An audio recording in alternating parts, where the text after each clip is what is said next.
Hey, what's up, everyone? Thank you so much for tuning to another episode of the Financial Griot, aka TFG. We're here. We love to just share our stories and more or less just perception of what's going on in our lives and getting in tune with stories that accounts for wealth building and being the best version for ourselves, for our community, and sharing actionable steps to help you to get a better version of yourself. My name is Alanta Elson, one of three of the co-hosts of TFG, and I'm here. This is actually a pack episode today. Well, a little bit, sort of, kind of. One of our other co-hosts, Lovely, is not here at the moment, but she's here in spirit. I do have my other co-host, Lawrence, who's shaking his head because I know you're going to say something very petty about Lovely, but she's working. She's getting some work done, but she's not here in spirit. She ain't trying to be here. She's here in spirit. She's here in spirit. I know you're Lovely. in denial. Beyonce is gone. we're on our own now. You're in denial. No, we're not in denial. We love you, Lovely. We know you have a busy, crazy season right now, but we are definitely looking after you and, keeping you in our prayers and everything that's going on. But today's episode is awesome because we have another guest, an awesome guest, Miss Stephanie Gonzales. We actually met at FinCon. Yes, we are collabing like crazy. We met at FinCon this year in Orlando, Florida. Stephanie is incredible. We briefly talked a bit, but I do currently follow you on IG, and I think your story is amazing. It's one of the things that we just love to share on our podcast with these stories. And I think that when it comes to just women in this community, more representation is not shown enough because not only women are not in this, space, but also women of color is not in the space. Stephanie, I can get in so much of details of your bio, but I just want you to kind of share and tell the people who you are.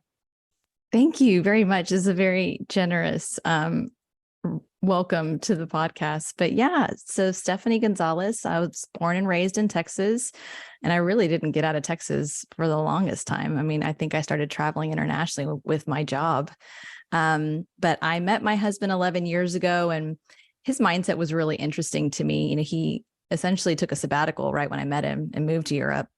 And I was like, oh, I really like this guy. Don't know if we're going to hit it off and stay connected. And sure enough, we did. And 7 months later, I found myself landing in Barcelona to do 3 weeks with him in Europe. And then he moved back to Austin with me, and the rest is history, right? So we are 11 years together, 7 years married, and we have now traveled from Texas to Singapore, where my job had taken me about 4 years ago on an expat assignment. We grew our family by 2 young boys that are still under the age of 4 right now.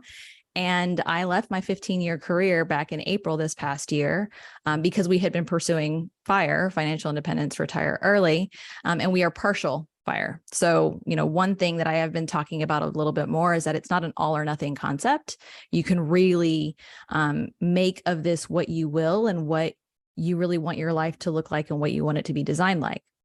But I worked for 15 years in information technology at one of the top 3 global PC firms, not HP, not Lenovo, the other one. So if you want to read between the lines, you can choose which one that is. Stephanie Shady. I was actually looking up how they're doing market-wise this morning because I'm a geek like that. It's very, very bad. But yeah, I loved what I did. Worked in the supply chain, eventually became a global leader, loved the team that I worked with. And what I tell people is 95% of it was amazing until it wasn't. And I think a lot of it was being a woman of color, navigating my life as not only a mom, but also a wife, and recognizing that the hustle culture, if you will, or the way that I just allowed myself to work 60 plus hours a week. And then COVID happened, right? And everyone in the supply chain during COVID was really besides themselves. Enough was about enough for me. And I found myself even needing to go to therapy and couples therapy with my husband just to really work through what was going on with me internally for a couple of years. And the funny thing was, it's funny now, obviously in the moment, it's not then. Our therapist asked my husband and I to take a step back and just think about what would be our worst case scenario if I left my job? Because I was my identity was tied up in my job. I was obviously very scared of walking away from a very high paying salary, and everything, up until the last 15 years was all this job. And when we did that, we really walked through our budget. We were Dave Ramsey, initial followers at the very beginning, and we were paying off all of our debt.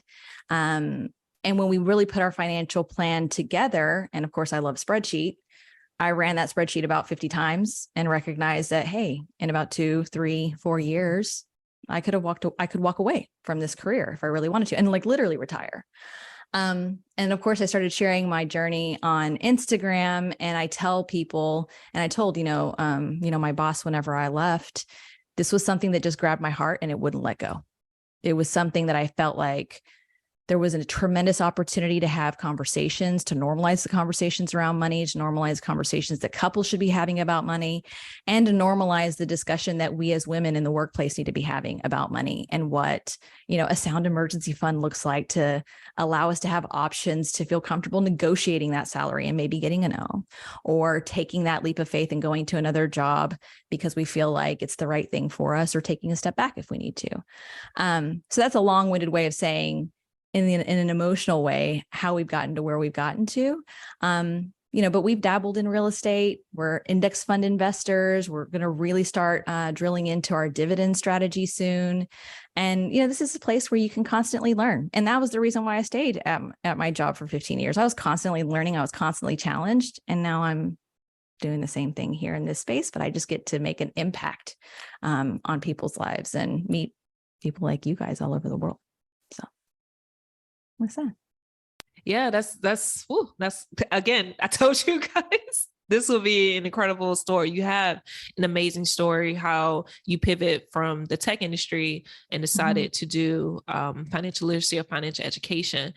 Why specifically targeting women?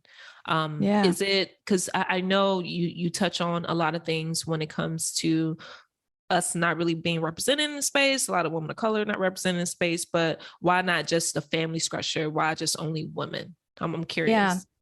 Yeah. Well, to be transparent, I do have a YouTube channel with my husband where we're focused on couples and money, and it's titled Permission to Be Wealthy. And so I get to, scratch that itch in that space with him, which is great because we are navigating this ongoing journey as a couple together. So that's one thing. But as it relates to women's wealth effect, I always saw, and I personally got to feel just the tremendous amount of clarity, control, and confidence that I gained through financial independence. And as I looked around at work, I saw amazing women with tremendous potential doing awesome things, but I knew that some of them were suffering in silence, just like I was. And we were in an actual session at FinCon talking about trauma. And there is a level of trauma that I have coming out of the corporate world, because I was literally crying in that session, sharing my story with everyone, talking about how we need to be mindful about how we talk about leave your 9-to-5 and go be an entrepreneur, because that isn't necessarily the message that we want to tell everybody. Some people love their 9-to-5s. Some people are suffering in silence in their 9-to-5s. And some people are on the other side in an entrepreneurial capacity doing one or the other as well, right? Life is not easy. So we have to be careful about how we're talking about that. But I just felt this deep need of being able to create a platform specifically for women and career women of color, because I personally experienced it. And I could see as I was having more conversations with women that they felt the same way. And then of course you look at the statistics, right? How much women are paid versus a man in the workplace. And then you break that down by race. It's startling, right? As a Latinas are paid 51 cents on the dollar to a man, right? And so I was like, wow, how can this be? I mean, we're 2022. Surely we've made more progress. And then I started to really look at, okay, we live longer and we need to have our retirement last longer for us as well. And so as I've actually navigated through the coaching space and gotten to work with clients more one-on-one, and I asked them, like, why did you choose to do this? And they were like, because of you. You look like me. You talk like me. You make this relatable for me. And that's every single person, really, at the end of the day. And so that tells, until I stop to hear that, that tells me that there's a need. Yeah, representation matters. We Absolutely. need more people that look like us in these spaces that Mhm. can relate to the information, but also can relate to the experience that we're going Absolutely. through as well. Yeah. Can you touch on some things that you talk on, on your podcast, well, on your YouTube channel with Mhm. your husband? Because you talk Mhm. about couples navigating finances and such. What do you Mhm. think one of the biggest, topics or something kind of difficult to speak Yeah. with in terms of couples and finances? Yeah. I think that when we meet our significant other, it's like all love and romance, and you're excited and you go through all these emotions. And when you really take a step back and you start to get to know each other, and you get to know each other, you peel back the onion, right? Money brings up a lot of things that wouldn't be brought up otherwise for people. And when you're in a relationship with someone, that can be amplified through a lot of different ways when you're talking about money. And I just released a free mini course, and one of the first modules in there is a journaling exercise. It's 8 questions about money. It's mindset, right? But the people that I've spoken to over the last week, a number of them have just recently gotten married, and I really encourage them to have this journal kind of conversation with their significant other, like do it together, but do it apart. Because the way that my husband grew up and the way that I grew up, we're both Mexican. He's half Mexican, half Black. I'm full Mexican. And while we do have some similarities in the way that we grew up, we have very different realities about what our family life was growing up. And there's no way that I can appreciate the things that he went through and the experiences that he had and the way that he really sees and emotionally connects to money without having tough and difficult conversations. Because the reality is the conversations are tough. They're very vulnerable. They're very stripped down. And the fact that we've decided to retire early is requiring us to really do that work, because it's not like we're both waiting to 65 and then deciding to spend all this time together. We're 38 and we're spending way more time together today than we ever have. It's almost like I was the 65-year-old man that came home to retire and be around my wife all the time. And in a way, he was kind of annoyed by me for a little bit because, Stephanie had to figure out how to be Stephanie outside of her work capacity for a little while. And not only are we going to spend a lot of time together, but we're also going to still experience a lot of growth through the rest of life together. And money's still going to surround that. Right. So I think it's just giving examples of what our conversations are, some of the struggles that we had in figuring out how to communicate about money. He's really, really good at some things and has some really amazing strengths at certain things. And I have some strengths in other ways. And we have to figure out how to balance each other out. Like, he's the visionary. I'm the executor. I love Excel. I love to get into the details.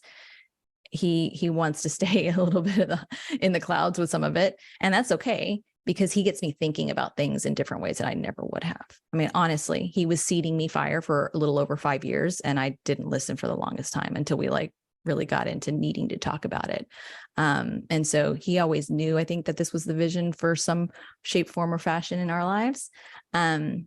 I needed to be ready to hear the message and ready to take those steps with him. And he was really patient with me for years. Yeah, that's awesome. And I like how you tied in the semi-retirement along with the Mm-hmm. conversation of money, because I guess for the most part, and I guess it's the buzzword when it comes to fire and retiring, people kind of like connect that with not doing anything. Like you're just living off this money, this lump sum of money that you have Yeah. accumulated all these years. But in this case, you still are, I guess, working in your purpose, and you Mm-hmm. found your purpose with creating a space for not only couples in financial space, but also for women of color in order Mm-hmm. to kind of build those tools and the mindset to create wealth. So that's Yeah. great. And I think with the couple aspect is when you think about retiring or potentially retiring, however that looks like for you, Mm-hmm. you have to remember the person you are, but the person you would potentially be. And it's so important to have those really vulnerable conversations with your significant other. Because like you mentioned, I'm just really happy you're transparent about it, is you're going to spend a lot of time, if you want to semi-retire, with your partner and your children, and you have to navigate and have these conversations of how that potentially is going to look like, because it's not, beautiful all the time. Marriage is not beautiful all the time, but it's evolving growth. And it's one of those things that we don't speak enough when it comes to this. Like, I think with social media and the internet, they kind of just put this beautiful cherry on top, thinking, potentially, of course, the ice cream is going to melt at some point, right? Yeah. And we have to kind of talk about how real and authentic that looks. A semi-retiring. So it's just one of those things of the emotional work around what we want to do and our partners, and what that would take in form of, semi-retiring. LG, what do you think about when it comes to like fire and the Dave Ramsey? Because Stephanie and her husband has done it all, but I think they kind of tailor it towards what works for them. I remember you mentioned at some point where you take information from here and there and see what applies for you. Yeah, I think while you're talking, it's almost like I wanted to kind of step back a bit, because I'm a guy in this space listening, and it's always very interesting because I grew up in a household just of pretty much all women. I was the only guy around, the only boy around for a very long time. Like anytime a new person will pop up, it'd be like a new cousin, it's another girl pop up. So it's never in the situation where I've ever seen in my family structure where I existed in a group of other men. I've always existed in a group of other ladies. And in some ways, they never really talk to me, but I can listen to what they're not saying sometimes, the way that they were unhappy with some circumstances. And one of those things that reminded me of in your conversation, Stephanie, is the fact that you had a very supportive spouse within all of this as well. Having the right spouse is an incredible junction.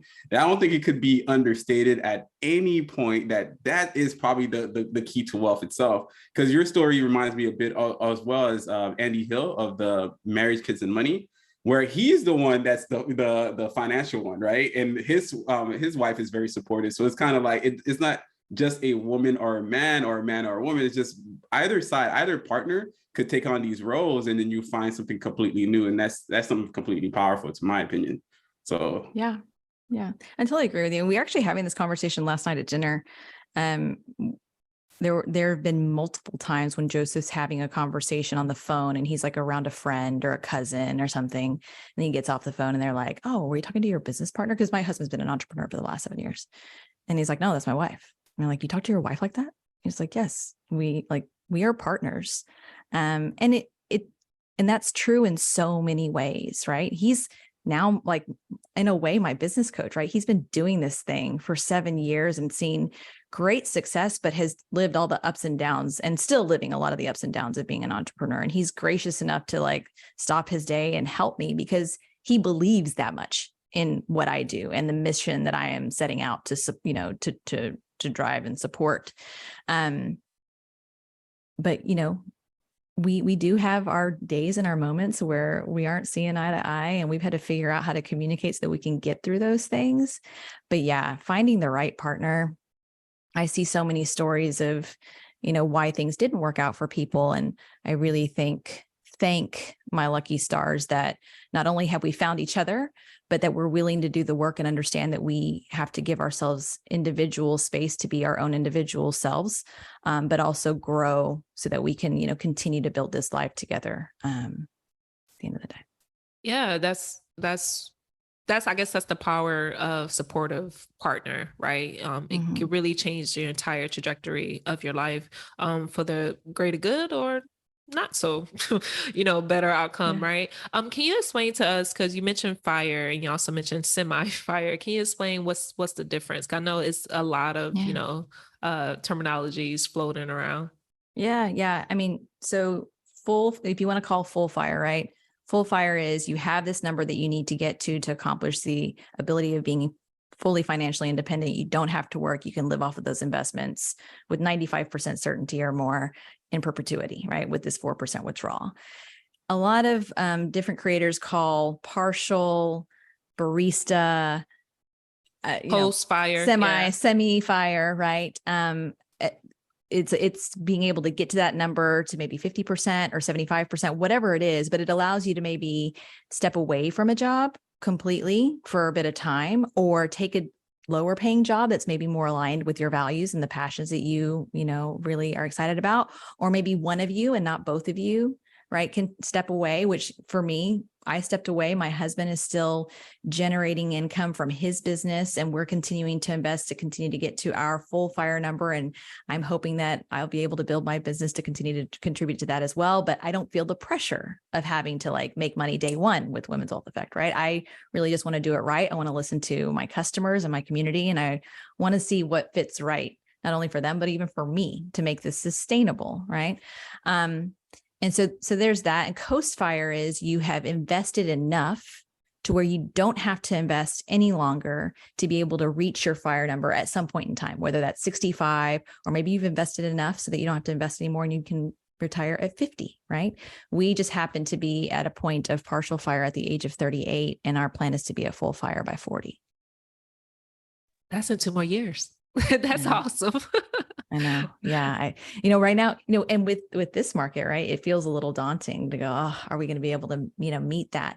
But one of the reasons that we decided to move to Portugal, and there's a ton of reasons, right, is it's a lower cost of living country. We were living in one of the third highest cost of living countries before in Singapore. So there was no way our fire plan really worked in Singapore.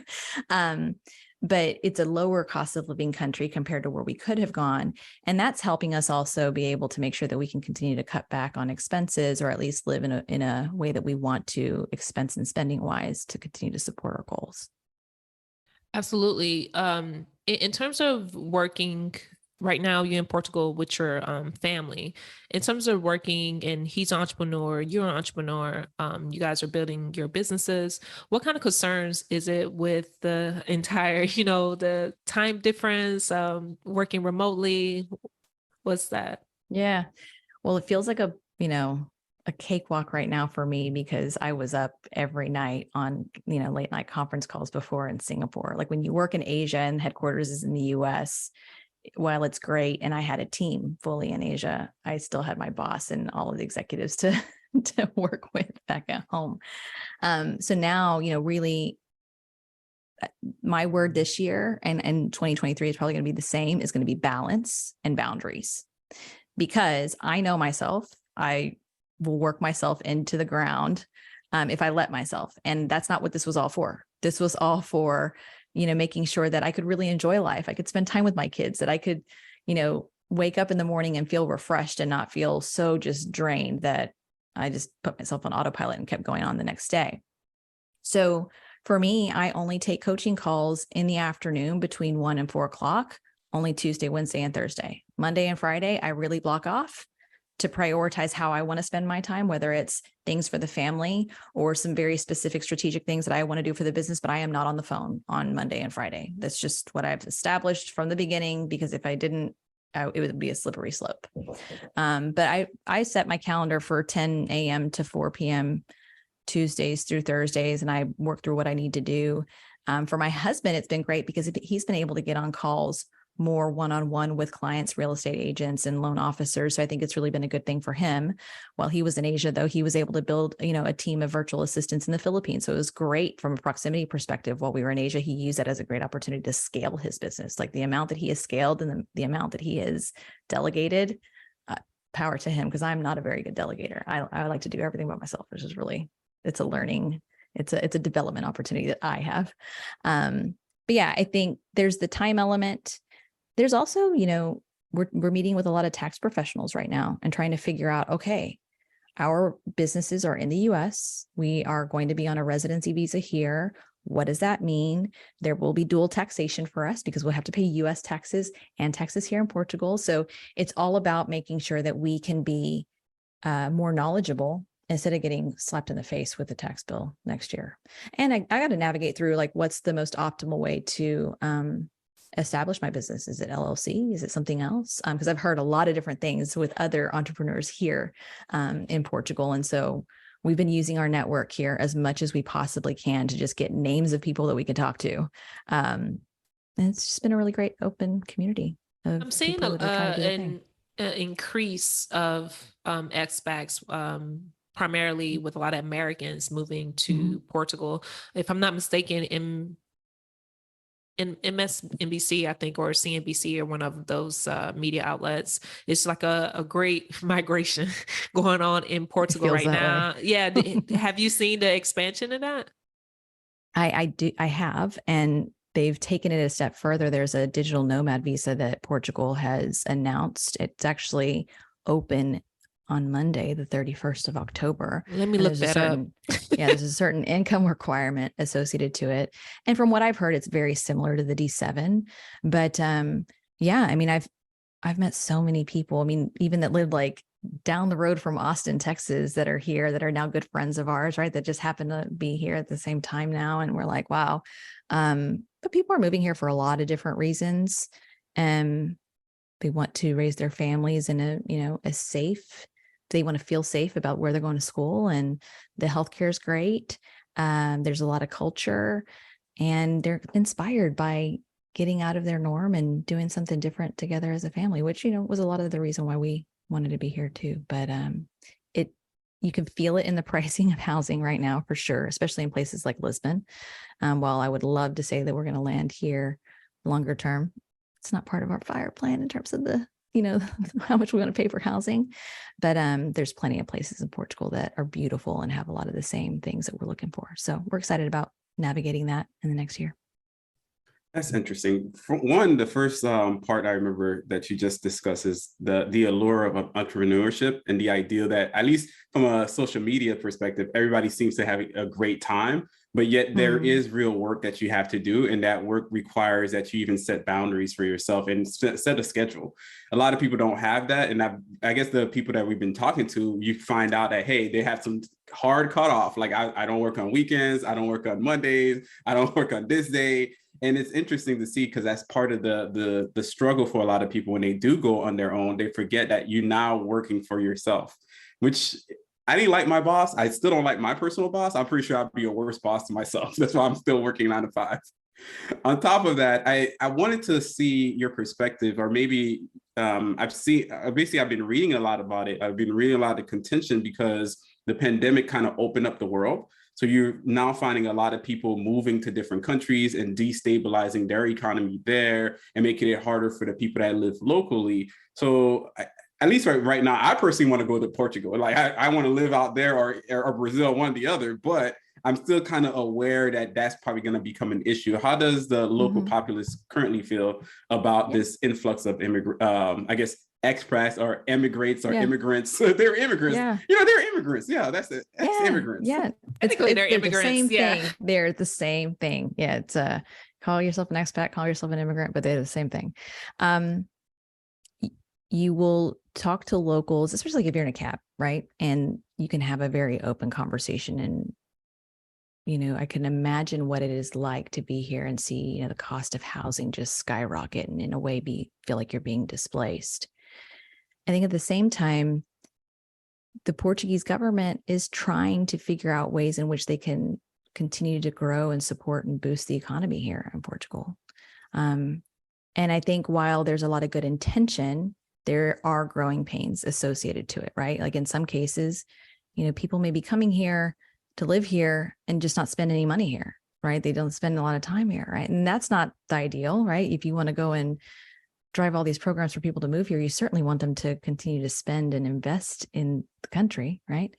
And that was actually one thing that my old coach, who is retiring here, my old executive coach at my old job, she and her husband are retiring here, and she mentioned that to me. She was like, I really hope you give some thought to just the local population when you think about moving to Portugal, and what it's like for them, and how do you want to make an impact on the community, not just go live there to live there. And I think that's a really great perspective, because if we want this to be a longer term thing for us and for our children who are still under 4, right? We got a long ways to go. I want them to be able to thrive with their friends who are, I don't want to just live in an expat community here. I want to live along with locals here, and I want to be able to experience the culture. And we've got to figure out how, as expatriates or immigrants, that we can help here too. I don't know the answer, but it's something that's been on my mind because I see it every day. Thank you for adding to that, because I think that's very important to note, especially from the American standpoint, because we're very centrist in the way that we live in America or in the US. And it's always interesting to see how we travel to other places. Do we really partake in what it is? Do we really kind of like in almost engross ourselves into what's going on a day-to-day level? Or do we just go in there to kind of like live the life? Take some photos, look great, for the moment, and everything is an amazing filter for social media, versus the truth is that every day is just kind of a normal day. You just live over here. And I even got that feedback when I was in my old role, right? I heard, hey, while I was in Singapore, you'll meet amazing people, and just know that sometimes locals may not necessarily open too much up to you because they know you're going to leave in 2 years. And I was like, oh, I never thought about it that way, right? Because there's such a transient community of people coming in and out, coming in and out. I was very fortunate that I've made amazing friendships living abroad, and I'm expecting the same thing here, right? I feel like these friendships that you make whenever you're living in another country are so different than what they're like back at home. But my brother, who also lived in Singapore for a while, now he's in Indonesia, he's learning Bahasa. And when I go to Indonesia to visit him, they look at me, they're like, oh, he's your brother? I'm like, yes, he's my brother. And they're like, oh, we thought he was Indonesian. I'm like, because he really loves the culture here and he's really wanting to experience it full out. And so I see him as an example, and I see what our experience is like here. Like, I almost feel bad when somebody wants to speak English to me. I'm like, please bear with me. Like, I know my Portuguese is horrible, but I'm going to get there. Right. People really go out of their way to make Americans and others that are not here very comfortable. And I think you just have to be mindful about that whenever you're in another country. Oh, that's a cool, you bringing up your brother being also overseas. How does your family feel about, like, your mom and dad? Like, because I know in the Haitian culture, that'd be like why are you so far? Why are you trying to live over there? What's so wrong over here? Why don't you not close down the street? How do they feel? I guess it's always a great opportunity to see your kids thrive and go beyond and really kind of live their lives. But at the same time, it's a little bit of a struggle as a parent. You're like, I don't know. So how do they feel about it? Do they ever even vocalize it? Or do they just sit in the corner like, Yeah. The person that's the most vocal is my mom and my two grandmothers.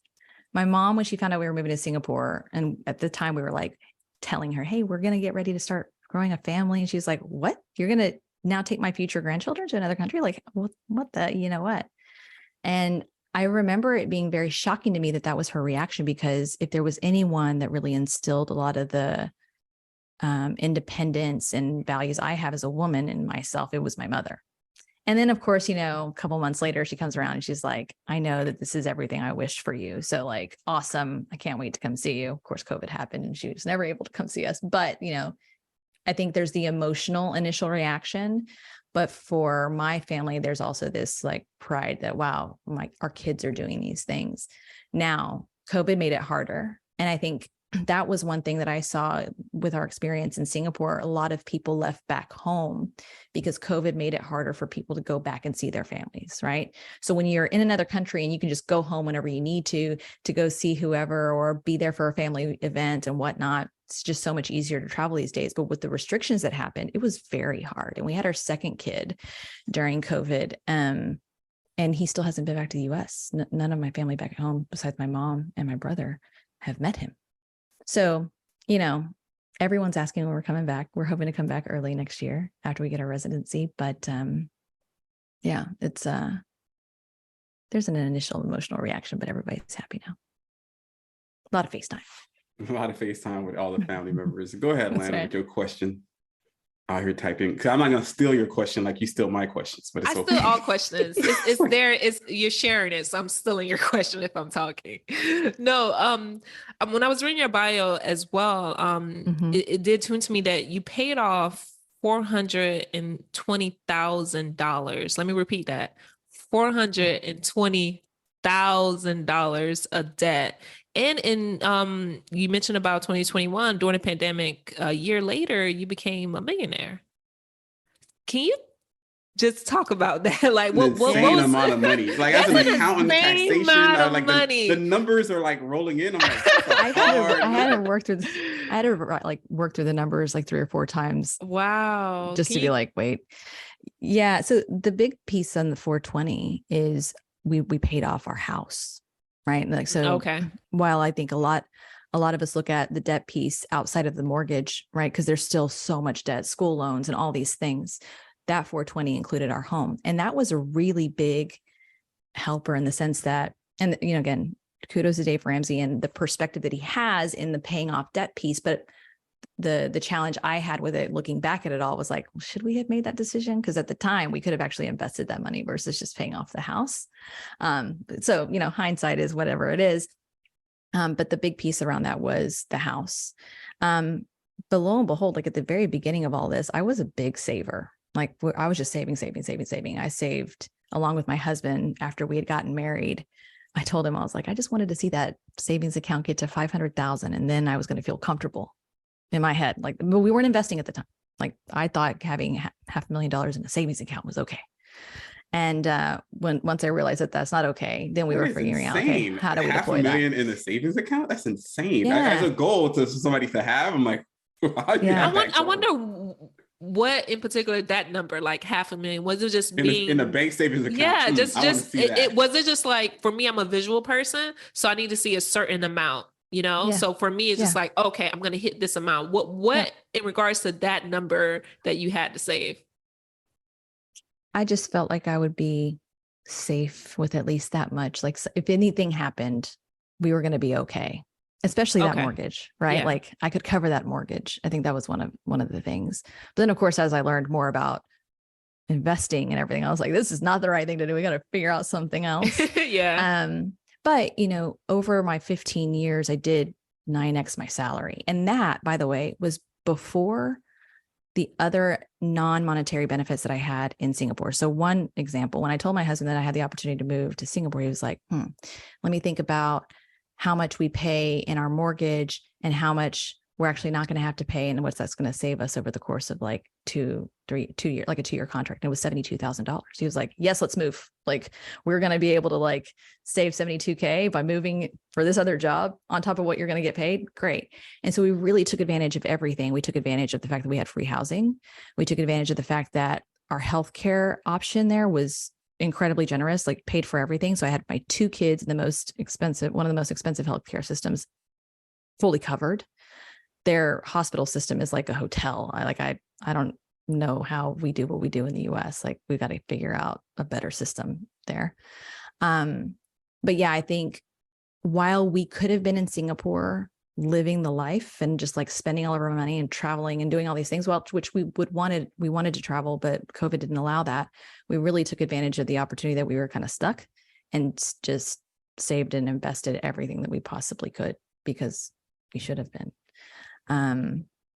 So yeah, I think when we really crunched the numbers and we really set some goals for ourselves, we shocked ourselves that we could exceed some of those goals because we were learning too, right? We were trying to figure out what the right goal was.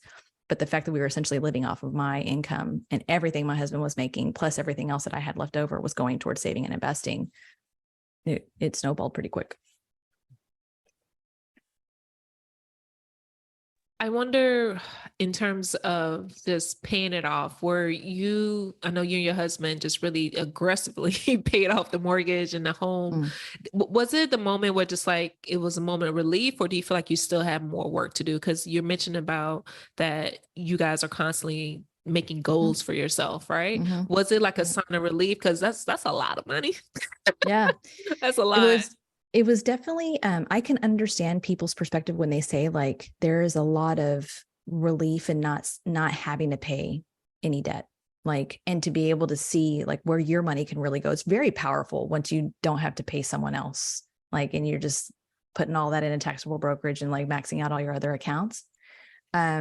But the next things for us, we're definitely figuring out our index fund investing. We're now trying to figure out our dividend strategy. Because for us, you know, when we set out to retire early, we're like, okay, well, we need a 2-year emergency fund because of, you know, instances like this. We don't want to sell all of our investments at a loss at this point in time.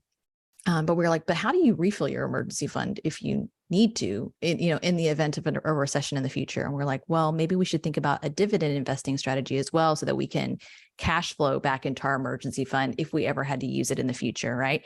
And so now we're having conversations with other people who are pursuing FIRE. They're like, index fund investing is great. And yes, that's a means of getting there, but there's all these other ways of diversifying your strategy. And if you stop at just dividend investing, I think you're selling yourself short, to be honest, because so many things can happen.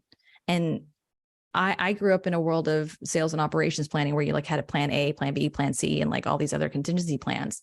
That's the way I look at our investing strategy. And that's the way I coach my clients. I'm talking about scenarios. I'm talking about, okay, here's your plan A, here's your happy path. Here's some variance, right? Like a 2% variance up and down. And if this doesn't work out, here's your fallback plan. But if this doesn't work out, what's the worst case scenario, right? I'm like, don't focus on the worst case scenarios and like the sky is falling, because nobody wants to think that way. But at least if you've thought through it, you know what your worst case really could be. And then you're not stuck deer in headlights, not prepared. Because life's going to happen. Life's messy. And I mean, a forecast is as good as it is the day that you hit the go button. And then it's just wrong. Right. They're never perfect. And I think we just have to be okay with that and figure out how to manage it. I love the way that you kind of strategize with your clients, the idea of having multiple plans, and then they get a chance to pick which direction they want to go. I think that's probably the most important. A lot of times in the past, you'd have the older generation of financial consultant advisors and planners. They'll be like, do this, or give me all your money and I'll do it for you, that kind of scenario. And I think that really threw off a lot of people, or even pushed away a caveat, probably half the US population that could have really used a lot of this expertise. So I'm happy to hear that you're providing people with multiple ways they can approach it, and they can make that decision on their own. To your point, you had a moment where you paid off all your home, but you also could agree at the same time that it might not have been the best thing. It's the best emotionally, it's great. In the end of the day, it still works out. But you can also, at the same token, have two ideas in your mind. Says, well, maybe it wasn't 100% the way we could have done it in hindsight. And I think that's also very important. A lot of people only think it's just one way or the highway, or if they did it this way, therefore it had to be good. Sometimes you do it because you're learning. And your kids will learn from that as well, because you're going to tell them this is what we did and this is what we could have done. So that's also amazing. I did want to segue to this question because I thought about it while you were talking. Is the American dream dead?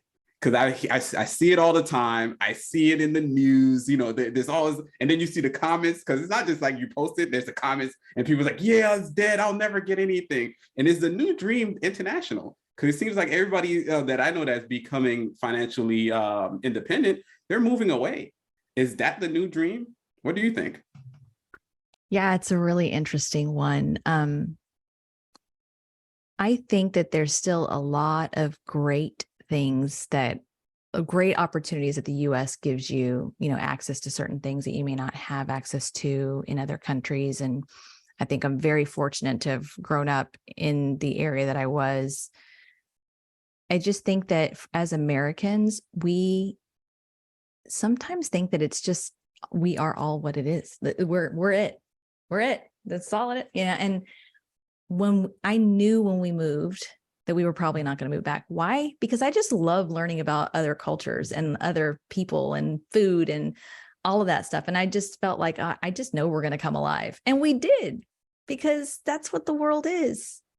And as we become more globalized, and I saw this even just in my old job, right? I worked on a global team, and I loved the people that I worked with, because I got to learn so much about, people in Ireland and in Indonesia and in Malaysia and in China. And there's these little sub nuances, just like you look at Latino culture, like not every Latino is the same.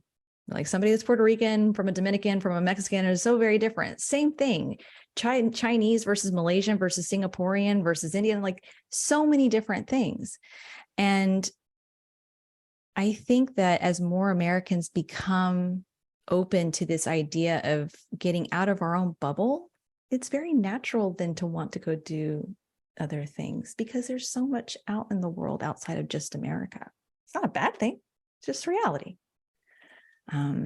That's how I see it. But having an American passport, though, I will say, gives us a lot of opportunities. And I spoke to so many people when we were making this decision to move to Portugal. And they're like, oh, I wish we had that opportunity, but I have this passport and we don't really have that option, right? And so we have to think about also how fortunate we are that we have, some of the opportunities that we do because of where we came from. Yeah, thanks for saying that as well, because it's something I always kind of reiterate to people I meet along the way, because it's always this idea that America is one of the worst places in the world. But I'm like, I've been to bad places. This is not as bad as we might think it is. And the idea that we have almost like a golden passport, one of the passports that a lot of people would dream to have. And even when you move overseas, a lot of expats will never get rid of their passport. Why? Because there's so much power within it as well. So there's an opportunity that's there. And I would also personally recommend people to really see the rest of the world, any other places. There's 150, plus countries in the world. You could literally go find some place and not just travel for the sake of taking the photo and saying that you were at the resort. Really just travel to learn something new, or even try to see some of the world wonders that exist. Like, people built them over 1,000 years ago and people are still crying about what happened last week. It was like 2,000 years of human history just in your face, but you're still concerned about something that somebody said to you 2 weeks ago or something like that. It's a little bit, it puts you into perspective as a person. I would also ask you, because it seems like your life has taken you from a myriad of from position to position, opportunities, hard work, so on and so forth. But what would you say your path to wealth that you would impart upon the audience? What is the path to wealth that you think works out, and something that you even say to your own kids as one day? Yeah, I think that being a constant learner and constantly seeking to develop your mind is a big component of it. And that's one thing that I like to try to seed with the women that I work with, is it's all about your mindset and you craving knowledge and craving understanding the next thing. Because let's be honest, technology has changed the world. Things are changing at a very rapid pace, and they will change forever until eternity. That's just the reality of our world. And so if we believe that we're going to sit back and, today's reality is going to be our reality forever, we're sadly mistaken. And I feel like that is one thing that helped me be successful in my career, is I was constantly thinking about, well, I've learned this thing. Now, how can I build off of it and contribute here and add value here? And okay, now I've, proven myself as an individual contributor. I want to be a leader to pay forward my experience and having great leadership to others here at the company. And okay, now I've done a regional team. I want to do a global team. And so I've just always craved wanting to learn something new and more. I'm motivated that way. If I'm not learning something, I tend to not be very happy. I'm not very motivated. I'm not the best Stephanie that I can be. But I think that from a wealth perspective, if I wasn't willing to look at the next thing for myself in terms of growth and development, while we may have had the money, I wouldn't have been wealthy in my mind and in my mindset. And the Stephanie that I saw 2-3 years ago in the mirror, I don't recognize her. Like, I'm a very different person now because I've allowed myself to look outside of the cubicle, outside of the job. And so from a wealth perspective, it's not just the money in the bank account or in the investment account. It's definitely the way that you're designing your life and the way that you really want to live it. No, that's amazing. And you kind of alluded to this in terms of your client base and the services that you offer to your clients, because I do see a lot of the recordings on your IG. What type of things, because I know you do career coaching, but what kind of other things that you tailor towards your clients for wealth building strategies? Yeah, I mean, in the beginning, a lot of it is just getting to know your money inventory, right? So you'll hear me use a lot of supply chain terms because that's what I'm familiar with. But when you sit down with someone and you really get into the details of like, what are you really making and what are you really paying in taxes? And are you using your 401k and what are you spending and what's essential, not essential, minimum debt payments, et cetera. And you really just get to basics there. You then can have all these conversations, right? Whether it's conversations about prioritization, the values that you have, what are your goals? Can you get to those goals? And so I have a mini course that I created, launched actually Monday, and there's 6 modules in it. It starts off with a journal exercise, mind over money, making sure that you have at least a good, honest conversation with yourself about your money mindset. Then we get into money inventory, which is like working through your basic numbers and making sure that you understand your reality. Because if we go and try to build wealth or get our money right without not knowing our own reality, we're running blind, which I wouldn't advise that to anyone. Then we talk about debt effectiveness, and it's not just pay off debt. It's how do you effectively pay off debt? What's high versus low interest debt? Do you want to pay that off? And what are scenarios in which you can pay off your debt? And is that meaningful to you? Do you care about like not paying that debt to that debtor anymore? And is that emotionally gratifying to you? Or do you just need to like figure out your plan to gain some peace and know where your money needs to be going? Then we move over to financial independence, explain what that is. And that's where I get real excited, because I think you start to see the light bulbs go off for people. And they're like, wait, I can retire before 65. And like, what could this look like for me? And it's motivation, especially whenever you can map a simple projection for people. And they're like, oh, so now this is a big, scary number, but I can see how I can get there, right? So it's all about giving people strategy, but some clarity on how to get there. Then we go into compound interest and expense ratios, because I think a lot of us are already investing in some way, shape, form, or fashion. And we're like, are we really doing that efficiently? And are we saving as much money as we could be? Or are we paying a bunch of fees? And so there are some aha moments with that. And then we move into why women. And I want to be very clear with my audience and those that I work with that I am very passionate about women and women of color in this space. Why? Because there's a lot of support for others. And women of color, I think, need that support. And that's where my focus is. And so if you're here for it, great. If you're an ally, great. Let's keep doing this, right? But I just want to be clear and transparent with my audience about where I want to focus my time and why my message is the way that it is. But a lot of that course came out of my experience coaching women over the last 3 to 4 months, because they were the same questions that I was getting every time. And I wanted to make sure that I had some type of structure to keep giving back to the community. I love it all the way through. I think you're really covering a lot of the issue points that I noted years ago, where there's, for example, like I said before, I grew up in a household full of women, so they've gone through this as well, and I've seen it. Some people just allow their spouse to wing it, and they don't even know what's going on in the finances until something catastrophic happens. I had one of my best friends, brothers, turns out that he lost his job for an entire year, and he lied to his wife. Like, I'm like, how do you lose your job for an entire year? But every day he'd get up, kind of ready and go out. Like, where did he go? Nobody ever knows. But his wife, where he went. like his wife was pregnant hours. at the time. Yeah, his wife was pregnant at the time, and it was just because he would always intercept the mail, so she never knew what's really going on with everything. One day she just decided to walk and waddle outside, grab the mail, and read it, and it's like their home was getting foreclosed on. Wow. It was an insane story. We still don't know where he went every day for an entire year. But he was so afraid to tell his wife that he was just kind of like, he created a whole other reality. And even when people would call him on the phone, he'll say stuff like, yeah, man, I can't talk to you right now. I'm at work, man. You know I'm at work. I can't talk to you right now. So it was a very odd, He's starting to believe in the lie. I'm sure.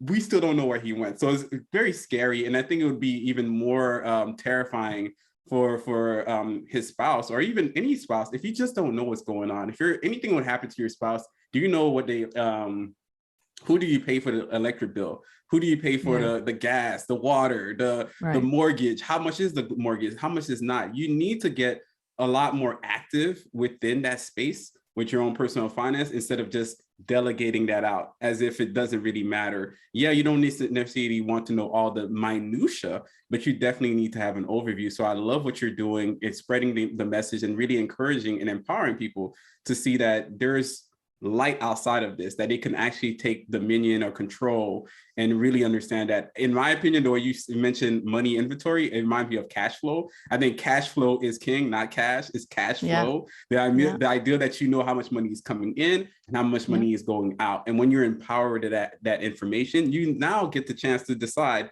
plan A, B, C, D, whatever you want to do. It's still your life, but you need to decide. And that's powerful all the way through. I agree. Yeah, her last name is Gonzales, so I believe in her too. There's a connection there. Were you originally from Austin by any chance, or you're no, another part? I'm from San Angelo. It's like a small central West Texas town. Okay, you can actually name where's it close to? Like she's like, think of like Midland and Odessa, like Friday Night Lights, the movie, and that whole area. Okay, cool. It's like Atlanta. She says she's from West Palm. Nobody knows where that is. You're from close to Miami. Just say that. We're so Americans. You have to make a movie reference in order for us to know what you're talking about. Because here in Florida, we originally from Florida. People don't know Florida is massive. Number one, and number two, people just know Miami, Orlando, and what's the other one? 305. Yeah, it doesn't matter. Like, hey, Miami is the only thing that exists. All right. Yeah, that's it. That's the only thing people know. But Orlando and Miami. That's it. Yeah, that's I think it's Orlando and Miami. People don't know the capital of Florida. Don't know what's going on here.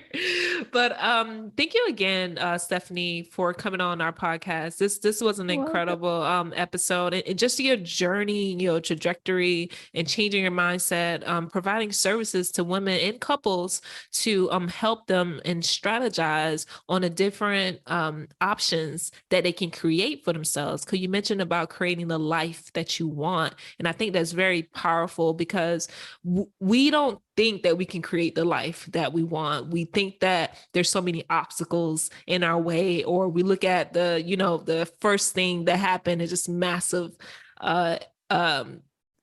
issue that we can't get over that hump. And I think that people hearing your story, hearing the supportive partner, having that tough conversation sometimes can really change the entire trajectory of your life. And you're living the most soft life that we joke about a lot in Portugal with your family. And it's a life that you created, a life that you're continuously designing over. So that's beautiful. To be honest, it's very beautiful to hear. And thank you again for coming on. Can you let the people know where they can find you, if they even potentially want to hire you for services? Absolutely. You can find me on Instagram, which is where I'm normally most days, at Women's Wealth Effect. I am on Facebook as well. Not very active there, but same name. You can find me on LinkedIn under Stephanie Gonzales, which, I love LinkedIn because it keeps me connected, I feel like, with the corporate world. I scroll there all the time. And then in January, I am launching a podcast, and it will be titled Women's Wealth Effect. And, when I initially started Women's Wealth Effect as a company and thought of the name, I just kept thinking, the more money in the hands of women makes an impact, not only on individuals, but on your communities. And so I really want to be able to bring people to the table to have conversations about where are they seeing, women make positive impact in various ways through wealth building and the way that they're building their careers. So I'm excited. I recorded my first episode with someone last week.